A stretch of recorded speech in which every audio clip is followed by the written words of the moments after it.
Hello दोस्तों, राधे राधे, जय श्री कृष्णा। दोस्तों, हमारे यूट्यूब चैनल पर आपका बहुत बहुत स्वागत है। दोस्तों, हम आज बात करने वाले हैं अपरा एकादशी व्रत की।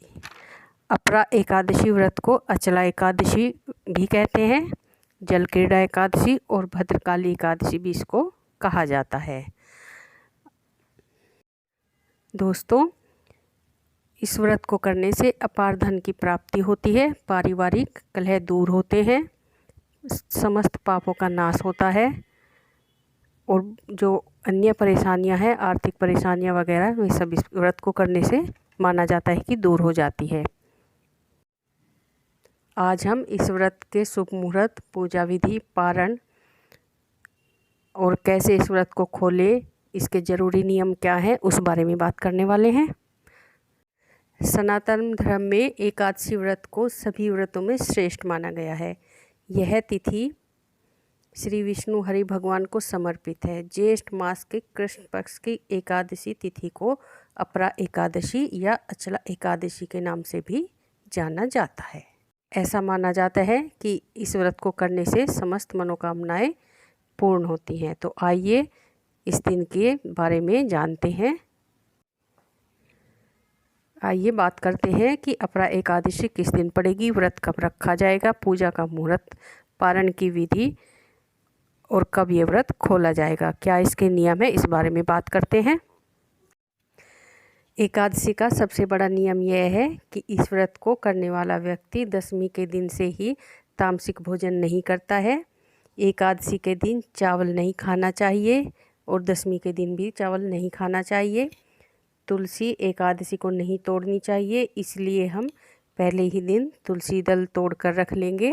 और तुलसी जी हमें विष्णु हरि जी के भोजन में ज़रूर डालनी है। तो अगर किसी कारण से आप पहले दिन ना तोड़ पाए तो कई बार ये सूखे पत्ते झड़ जाते हैं, आप वो उठा लीजिए और उनको अच्छी तरह से साफ़ करके भोजन में और भोग प्रसाद जो है उसमें उसको डाल सकते हैं।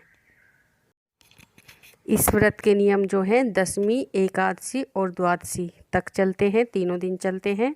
दशमी को सूर्यास्त होने से पहले आपको खाना खा लेना चाहिए और एकादशी को बाल नहीं धोने चाहिए। दशमी, एकादशी और द्वादशी को चावल, उड़द की दाल, मसूर की दाल और चने की दाल नहीं खानी चाहिए। अब बात कर लेते हैं कि व्रत को हम कैसे रखें।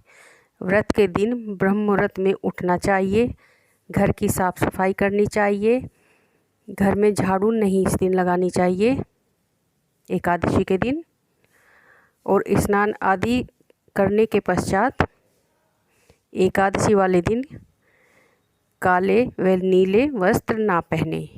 सबसे पहले गंगा जल ले और घर में छिड़क दे, फिर व्रत का संकल्प ले। हाथ में थोड़े फूल रख ले, तिल व दक्षिणा रख ले, जल डाल ले, फिर भगवान जी से बोले, हे प्रभु, हे ठाकुर जी, आपकी कृपा से मैं ये अपरा एकादशी का व्रत करता हूँ या करती हूँ, मेरा ये व्रत निर्विघ्न पूरा करवाएं। फिर वो जल ठाकुर जी को अर्पित करें। एकादशी की पूजा चाहे तो आप मंदिर में कर सकते हैं या फिर आप अलग से चौकी बनाकर भी कर सकते हैं। अपरा एकादशी के दिन वामन अवतार की पूजा का महत्व सबसे अधिक है। अगर आपके पास गोपाल जी है, शालिग्राम जी है या फिर युगल जोड़ी है तो आप उनको पंचामृत से अच्छे से स्नान कराएं, सुंदर वस्त्र पहनाएं, हो सके तो पीले वस्त्र पहनाएं, श्रृंगार करें, तुलसी दल डालकर उनको भोग लगाएं, सूर्य को जल अर्पित करें। एकादशी रविवार को है तो हम तुलसी जल व दीप अर्पित नहीं करेंगे तुलसी जी को। अगर इस दिन विष्णु सहस्रनाम का पाठ करें तो यह बहुत ही लाभकारी माना जाता है। एकादशी के दिन आप पूरे दिन का उपवास करें, अन्न का सेवन आप बिल्कुल ना करें।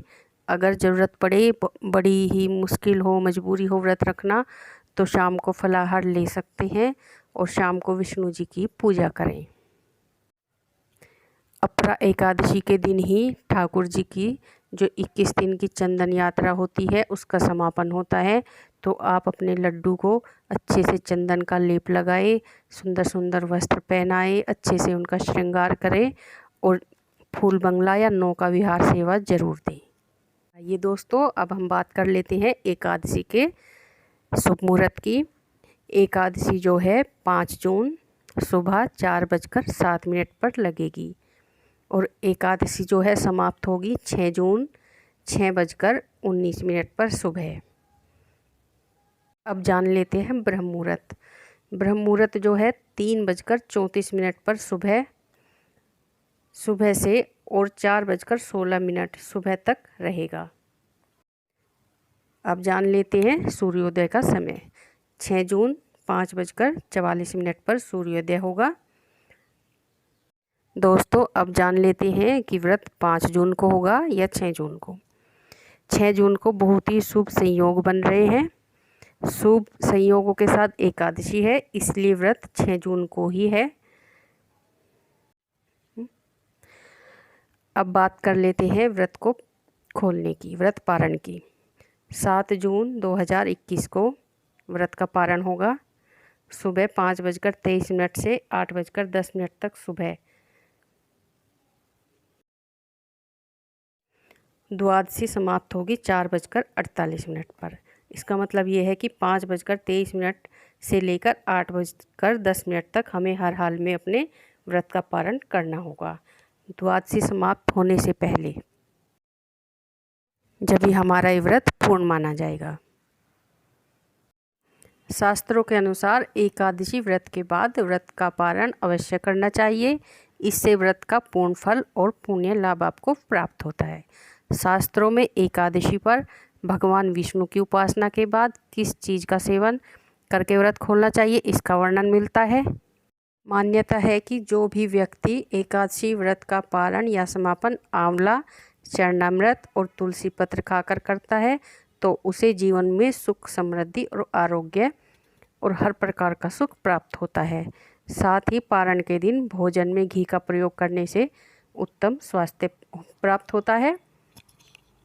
इस दिन आप व्रत खोलने से पहले किसी ज़रूरतमंद को भोजन खिला सकते हैं, ब्राह्मण को भोजन खिला सकते हैं। अगर कोई और ना मिले तो आप किसी बुजुर्ग महिला को भोजन करा सकते हैं। अगर आप व्रत रख रहे हैं और आपके पास विष्णु जी की प्रतिमा नहीं है, कोई चित्र नहीं है, तो आप लड्डू गोपाल जी को भी बैठा सकते हैं, शालिग्राम जी को भी बैठा सकते हैं।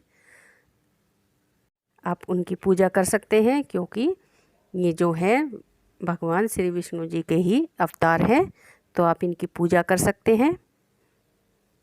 आप इनको इस दिन सुंदर सुंदर वस्त्र पहनाएं, श्रृंगार करें और इनका जो है अच्छे से पूजन करें भोग प्रसाद लगाएं। तो फ्रेंड्स, अगर आपको मेरी वीडियो पसंद आई हो, मेरी जानकारी आपको अच्छी लगी हो, तो वीडियो को लाइक करें, शेयर करें और चैनल को सब्सक्राइब करें। बेल आइकन को प्रेस करना ना भूलें। तो फ्रेंड्स, मिलते हैं अपनी अगली नई वीडियो के साथ। जय श्री कृष्णा, राधे राधे।